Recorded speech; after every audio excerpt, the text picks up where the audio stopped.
So I'll start this inquiry into the color of dreams by saying something quite obvious, which is that dreams have been a major point of interest throughout the history of human culture.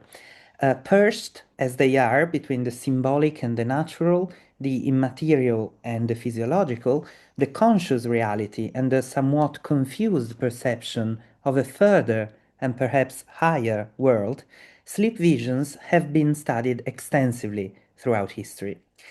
Medieval philosophy makes no exception. With its deep classical roots and its ramifications and diffractions in modernity, it has been a veritable battleground of different understandings of our onirical experiences, with naturalistic, physical, as it were, and reductionist interpretations progressively overcoming prophetic, metaphysical, and more generally religiously inspired readings. Of course, I will not and I cannot dwell here on this wealth of materials, which include texts of practical Traumdeutung, often known as claves, keys in Latin. But what I will propose to you today is rather a multilingual path within the Greek, Arabic, and Latin history of dreams, a path focused on the notion of color dreaming, or dreaming in color, as a physiopathological sign of the predominance of a certain humor in the body of the dreamer. This specific reading will allow us to traverse the complex history I just sketched, highlighting interesting examples of cross-pollinations between physiology and psychology, medicine and philosophy. So, at the origin of much of the subsequent medieval tradition, Aristotle himself admitted of the possibility of dreams being signs of physiological alterations occurring in the body, as documented in this well-known passage of his On Divination Through Sleep, De Divinatione per Somnum. Aristotle says that the accomplished physicians, ton iatron hoi carientes, a key expression which we will find again later, say that one should pay extremely close attention to dreams. And this is clear from frequent occurrences in the course of sleep. People, for example, think it is lightning and thundering when faint echoes are sounding in their ears, or that they are enjoying honey and sweet flavors when a tiny drop of phlegm is running down, or that they are walking through fire and feeling extremely hot when a slight warmth is affecting certain parts. But as they wake up, it is obvious to them that those things have the above character. They are just small physical signs and not actually fires or extreme warmth, etc. So this text is of course quite famous, and Aristotle's appeal to medical authority here in a philosophical text quite momentous. However, the connection with humoral theory, which is my main focus today, is quite feeble here. Among the four humours, only phlegm is explicitly mentioned, while other dream visions are explained via extrinsic and environmental, and not intrinsic and bodily, features such as warmth or faint sounds. What is more, colors are not involved at all. Likewise, the most paradigmatic text of the philosophical and medical Greek tradition on the possibility of carrying out a meaningful diagnosis through dreams, Galen's De Dignotione ex Insomnis, touches only fleetingly on a possible color-humor relation in dreams when Galen speaks of the deep darkness, bathous kotos, seen in sleep when one is troubled with the predominance of melancholy or black bile.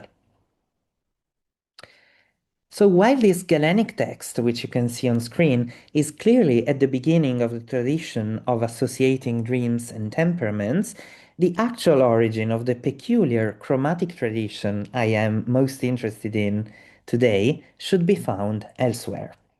The most ancient testimony of it I could trace is actually not Greek anymore, but an Arabic doxographical excerpt from the so-called Sayings of the Wise Men, Aqwal al-Hukama, preserved by manuscript Baġdād, Awqāf 9763, and attributed to Galen himself, although, as it will become clear, it does not fully correspond to any of the extant Galenic texts preserved in Greek. So I think this text deserves to be read because it's really the core evidence of my talk today. So Galen said that dreams come from the four humours, or the four temperaments, misajat. If it is blood that sets into motion, the person in question will see during sleep things beautiful and gladdening, such as amusement, delight, the listening or strumming of lutes, flutes, sound of instruments, red colors, al-alwan al-humr, bloodshed, bloodletting, and cupping. If another time it is yellow bile, safra, that sets into motion, the person will see in their sleep fights, wars, wars, disputes, yellow colors, lightnings, lamps, a conflagration, and as if they were in the bath and in the sun. If another time it is phlegm that sets into motion, the person will see in their sleep rivers, rain, stars, snows, moistures, white colors, and drinking waters. And finally, if it is black bile, the thing that sets into motion, the predominant humor, then the person will see in their sleep obscurities, tombs, dead people, concerns, black colors, monasticism, or threatening, and I will dwell on this a bit in what follows, then black garments, fear, angst, terrors, and again, like fears or anxieties. So, what's happening here? As you can see, as you remember, Galen's Greek passage that we read a moment ago is quite similar to this passage from the Arabic Galen in its association of things seen in dreams to the predominance of one of the four humours, but it did not explicitly mention colors, which are on the contrary prominent in the scheme traced by the Galenus Arabus. Each of the four humours, blood, yellow bile, phlegm, and black bile, is tightly associated to a specific color. Quite obviously, these are yellow and black for the two biles, cholerae in Latin, of the same name, cholera atra or cholera nigra and cholera citrina or cholera rubea sometimes, which also in Arabic are referenced via chromatic terminology as safra and sauda respectively, which share the roots of yellow and black respectively. Intuitively, blood is associated with red and then phlegm with white, thus completing a clear-cut fourfold pictures of hues linked to humours. Now, together with colors, and this is the scheme and the diagram, together with colors, other specific visions are said to be connected with the setting into motion of the internal faculties triggered by each of the four humours. Semantic nuances here admittedly abound, but schematically we can say that the predominance of blood produces pleasant visions. Yellow bile causes dreams linked to quarrels, fights, and especially a fiery, scorching heat. Phlegm, on the contrary, produces watery and cold dreams, and black bile, finally, is associated with veritable nightmares, in which all nuances of terror, anxiety, and dread are chillingly intermingled. Now, in this coherent series of horrors and distress, a curious word, tarahub, makes its appearance. This word means prima facie monasticism or monastic life. But nevertheless, monasticism clearly was not an existent phenomenon during Galen's lifetime, nor did it become a conspicuous part of the religious world of Islam, where this Arabic Galen was produced, even at late times, when text 3 was reasonably written. Was this then a sort of addition of the Arabic translator of the excerpt, perhaps in an anti-Christian vein? Or might it be more generally the sign of some sort of Christian influence on the Galenus Arabus?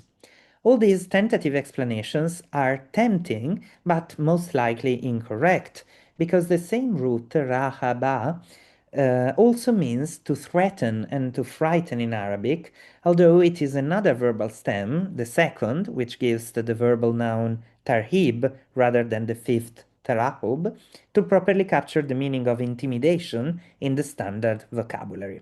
But what interests me a lot is that, be that as it may, black monks will surprisingly resurface as the stuff of nightmares in a much later Latin text, probably entirely not connected with this one, to which we will turn in conclusion.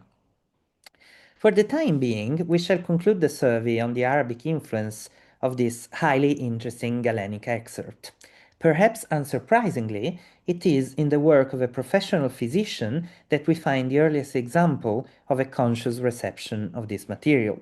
The famous Al-Kitab al-Mansuri, al-Mansur, by Abu Bakr Muhammad ibn Zakaria al-Razi, the Latin Rhasis, includes a section in Book 2, Chapter 24, explicitly devoted to the meaning of dreams for medical practice. The text is quite long, so I won't read it, but it is extremely interesting for our purposes for a number of reasons. First of all, as you can see by skim reading it while I'm talking, it displays a peculiar merging of materials not only derived from the Arabic Galen, with his insistence on colored dreams for all four humours, but also from the Greek Galen of the Dignazione. For instance, the dream of carrying or having to lift heavy burdens is mentioned in both Galen's and Razi's texts, but not in the Arabic excerpt.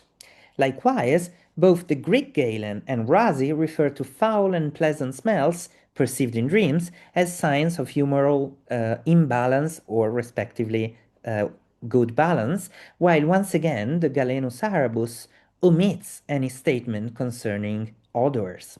In general, Razi offers a veritably synesthetic picture of humoral dreams, in which not only colors but also smells, sounds, and tactile feelings all find a specific importance for the diagnosis of the physician. In comparison, the Arabic Galen is much more concentrated on hearing and sight, although admittedly also touch, with the perception of coldness and heat, is involved. But apart from details of doctrine, the text is also historically crucial because this book of medicine by Razi enjoyed a wide fortune also in Latin and even in various medieval vernaculars. With the title of Liber Almansoris, it was made available to Latin readers the first time by the prolific translator of scientific texts, Gerard of Cremona, between 1160 and 1180. From that version, and or an additional anonymous translation, then it was also translated in a number of vernaculars, so in German, Catalan, French, and Florentine Italian, this latter often ascribed to a famous author of vernacular texts called Zucchero Bencivenni. So Razi's text, with its significant circulation in various Western languages, is thus certainly one of the main channels through which the remotely Hippocratic and then mainly Galenic doctrine of colors in dreams, elaborated most clearly in the Arabic doxography from which we took our cue, reached medieval Europe. Another such channel is, of course, Avicenna's Canon of Medicine, this I couldn't miss, which was translated into Latin by Gerard of Cremona himself around the same years, and which soon became the go-to source for physicians, especially philosophically minded ones, all over Europe.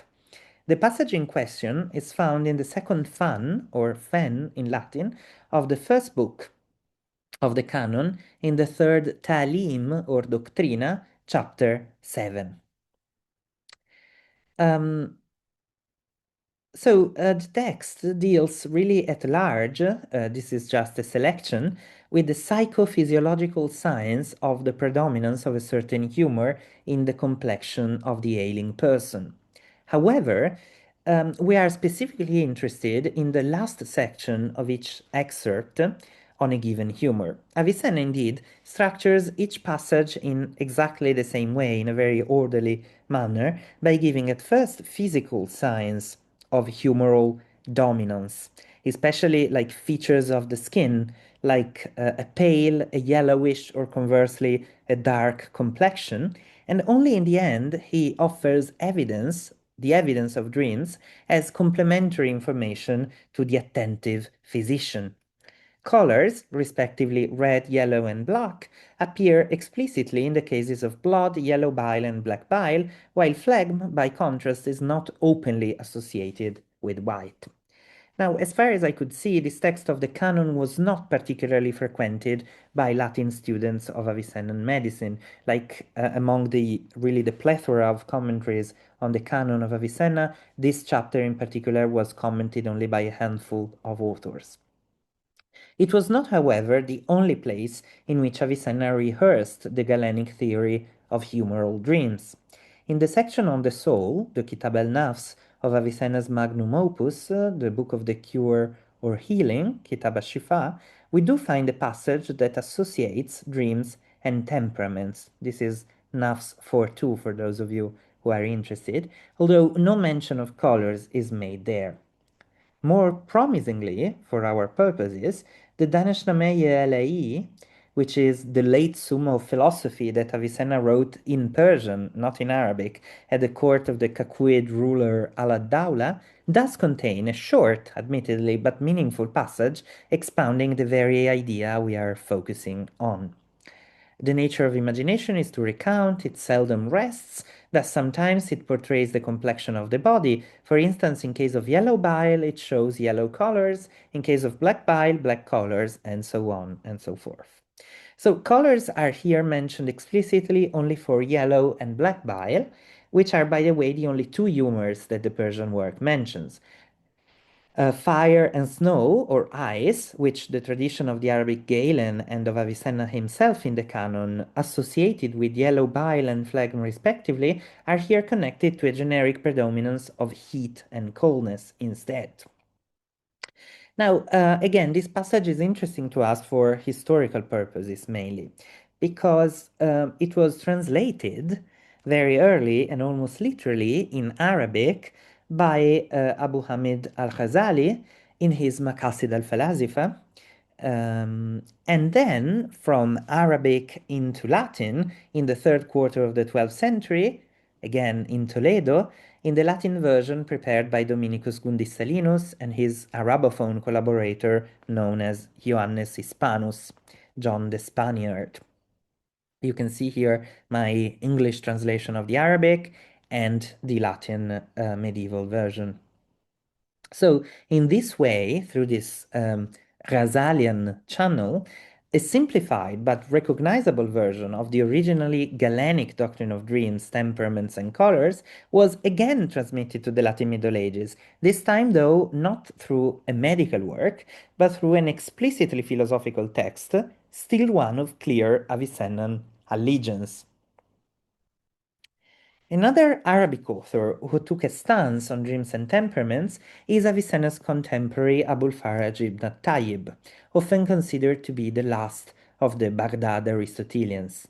The passage that you can see here is taken from his treatise on dreams and on the distinction of the valid and the invalid dream according to the doctrine of philosophy, a text which has recently been edited and translated into French by Marwan Rashed. So while Ibn Tayyib's text is highly interesting in its own right, it does not make any mention of colors. However, the other dream visions the text cites are perfectly compatible, if not identical, with those mentioned by the Arabic Galen, thus making Abul Faraj another important step in the history I am quickly tracing with you today. This text was never translated into Latin as opposed to al-Ghazali's one and to Rey's one. However, a specific feature of it, which we have not found in the preceding examples, resonates deeply with the further development of Latin reflections on the origin of dreams. Ibn Tayyib indeed repeatedly states that humoral dreams are actually produced by the rising, irtiqa in Arabic, of vapors, bukharat, which correspond to the four humours.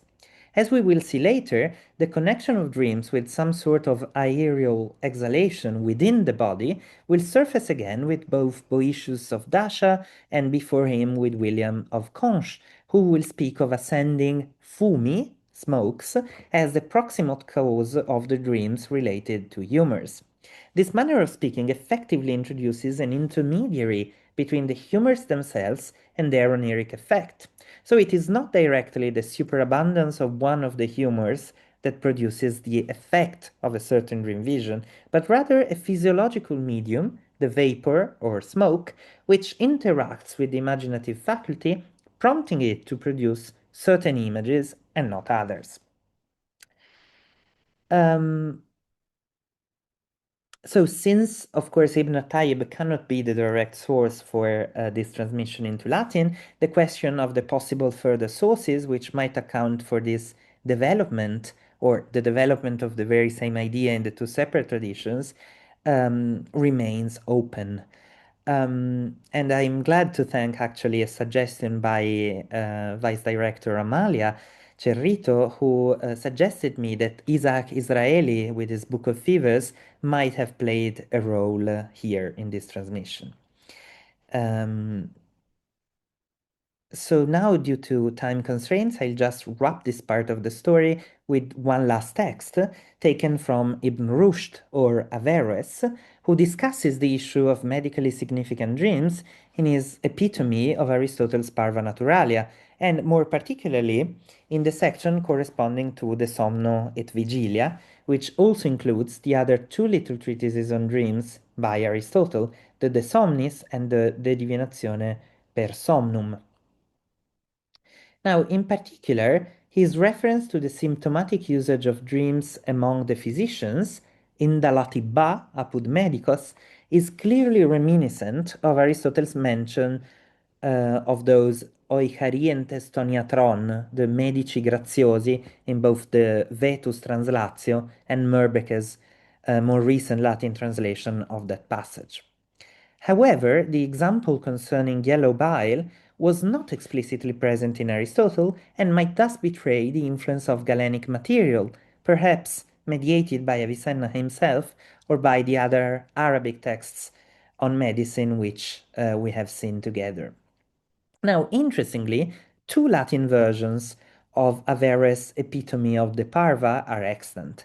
One, known as Versio Vulgata, is closer to the original Arabic and does not mention any color for the humoral dreams.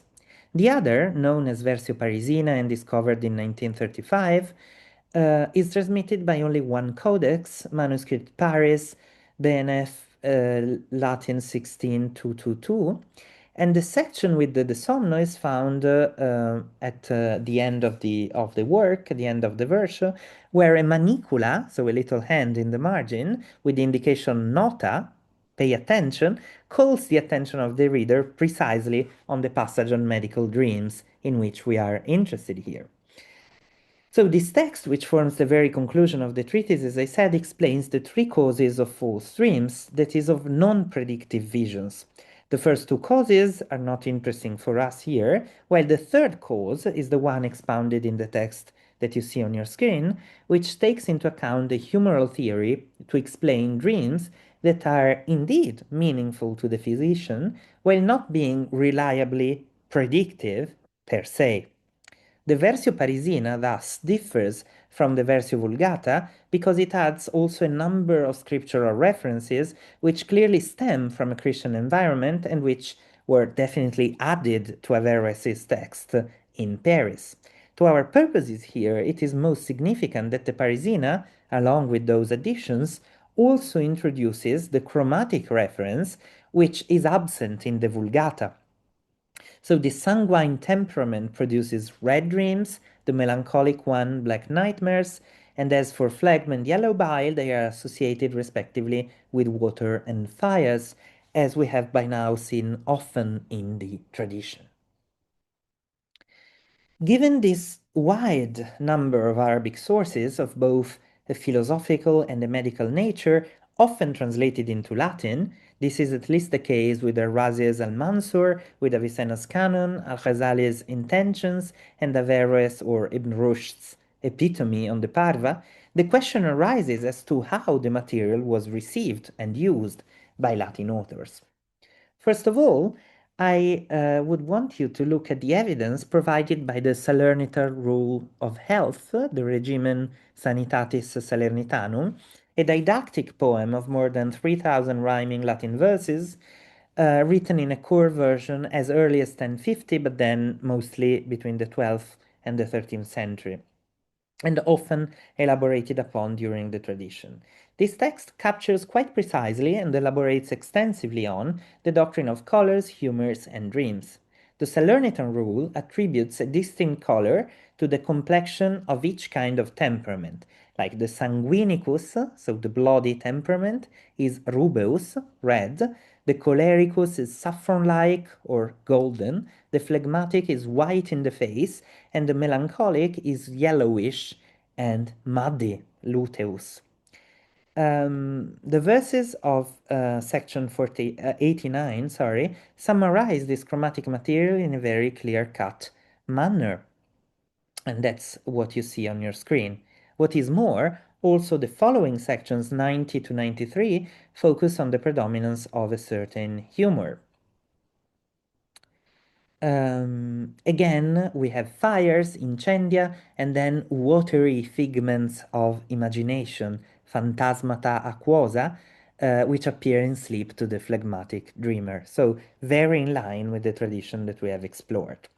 However, as far as the link between medicine and philosophy in the Latin Middle Ages is at stake, it is particularly interesting, perhaps more interesting, to look at instances of cross-pollination of sources, in which the Greek-Arabic doctrine of complexion-induced colorful dreams is put to use in philosophical and even in theological texts. In this regard, I think that a particularly noteworthy piece of evidence is represented by Albert the Great's early De Homine, an early Summa of Theology written around 1242. In Albert's text, a first portion appears to be a slightly elaborated quotation of Aristotle's Ua text in the Divinazione. But in what follows, Albert seamlessly joins it with the specifically medical doctrine of complexional dreams, as he says, somnia sequentia complexiones hominum, as he effectively calls them.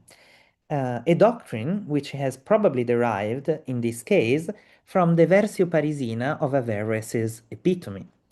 As a matter of fact, and you can see here in the table that I have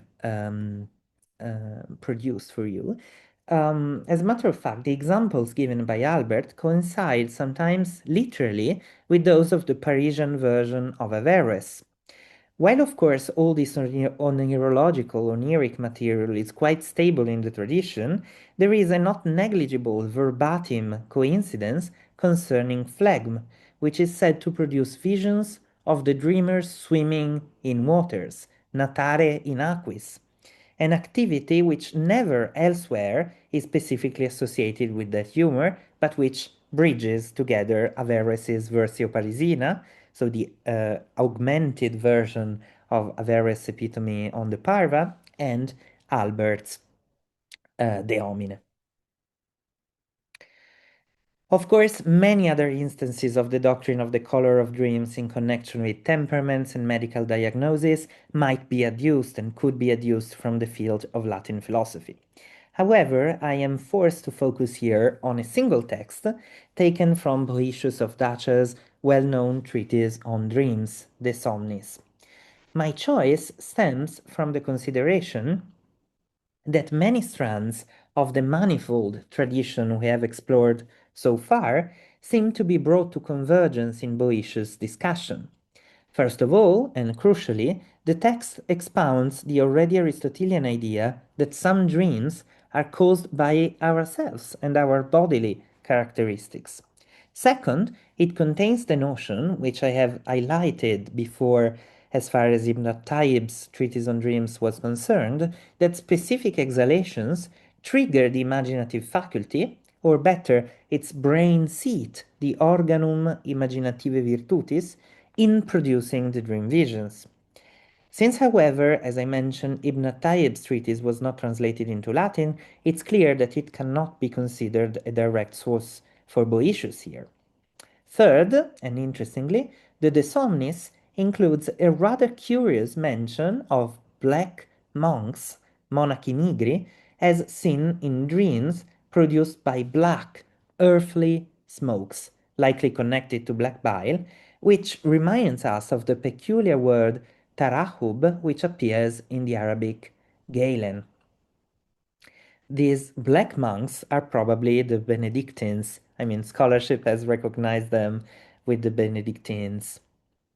As a corollary to these positive comparisons with the tradition, we might add a negative one, which is, I believe, quite interesting from a historical point of view. Namely, the fact that the Averroist source of the epitome on the parva does not appear to be relevant at all for this Boeotian text, and Boëtius is considered to be one of the paradigmatic Latin Averroists, right? So the text is much closer to other junctures of the tradition, not the Averroian or Averroist one. One such joint, to which Boëtius is indeed closer, is represented by the Chartrian master William of Conches, who has already been invoked in scholarship as a relevant parallel to Boëtius in this point. In particular, the vision of black monks, and in this case of black nuns too, is connected to the eating of chestnuts in William's Glose Super Platonem. The idea of nightmare-inducing chestnuts, as strange as it might seem, also resurfaces in another of William's exegetical works, the still unedited Glose Super Macrobium, which Edouard Jonot, the editor of both texts, the editor of the Glose Super Platonem, quotes as a parallel for our text from the Glose on Plato in his edition of this latter text. Here, the humoral connection is affirmed most clearly because chestnuts are said to be melancholic. Castanias, si quis enim comedat castanias, quia sunt melancholice. If one eats chestnuts, since they are melancholic, they produce in men a sort of thick smoke and black, and therefore the dreamer sees black images, ergo homo videt nigras formas. Dream color, thus, is directly explained as a byproduct of the physiological alterations produced by what we eat, in a suggestive balance between low bodily needs and higher level imaginative functions. Now, the attention to food displayed by William is not matched by Boëtius, but it finds a further parallel in Albert the Great. In the continuation of the passage we read earlier, Albert writes, Adunc etiam modum, this is highlighted in bold, adunc etiam modum, at the same way, reducuntur somnia illa, que secuntur naturas ciborum. So, the Dominican master recognizes a further kind of dreams, those following from the nature of food, and he effectively links them to the humoral ones that have occupied us the most during this analysis. What the complexion or temperament does naturally, Albert argues, food does accidentally, but the effects might be identical. In a way, thus, we might explain Boëtius too via William of Conches and Albert the Great, and argue that the scientia somnialis, the science of dreams of the Danish master, is thoroughly physiological and naturalistic, also, and perhaps especially, because it reduces dream visions, even those imbued with color, to the same concrete materiality that presides over a difficult digestion. Thus, the originally Aristotelian preoccupation of detaching dreams, which happen to the bad and the good alike, from God-sent prognostications, can rightly be said to be fulfilled. Now, in the preceding minutes, I have tried to cover with you a number of Greek, Arabic, and Latin texts on colorful dreams. Throughout this long tradition, which arguably extends quite beyond the limits of the mainly medieval time frame I have selected, intensely hued or nuanced Oneiric experience was deciphered as a sign of the predominance of a certain humor in the body of the dreamer. Across linguistic and religious domains, colored dreams were thus scrupulously interpreted as psychophysiological phenomena, potentially beneficial to the diagnosis of the physician. Throughout the huge variety of texts involved, from treatises devoted to the study of dreams themselves, as in the cases of Aristotle, Ibn Tayyib, and Boëtius of Dacia, or commentaries thereof, Averroes, to independent medical books like Avicenna's Canon and Darwazi's Al-Mansur, and even up to theological summae such as Albert the Great's De Homine, throughout all these texts, the doctrine of the symptomatic significance of color in dreams maintained a recognizable character as a highly interesting case of the wider theory of complexional dreams. For the sake of the study of prognostication methods in the Middle Ages, the illustration of color dreams is remarkable, I believe, because it highlights how sleep visions could be used in a genuinely Galenic medical sense as a tool for the diagnosis of already existing humoral imbalances within the physical constitution of the dreamers, rather than as methods to foretell a sort of future lying outside of the human body. This latter aspect, which touches on prophetology and divination, has been widely studied in the past as a distinctive aspect of medieval theories of dreams.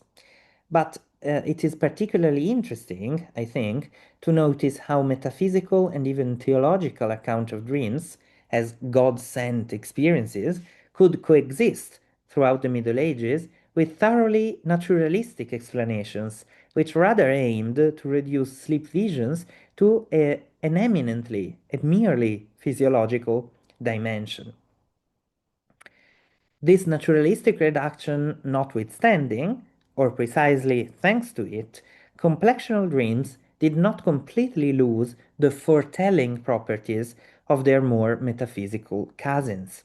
Rather, they came to form a crucial part of the vocabulary of symptoms, as I try to call it, of the observant physician, the medicus graciosus, to use the Aristotelian formula, who could then predict the future onset of a disease through the application of exclusively medical methods to the analysis, inter alia, of their patients' Oneiric colors.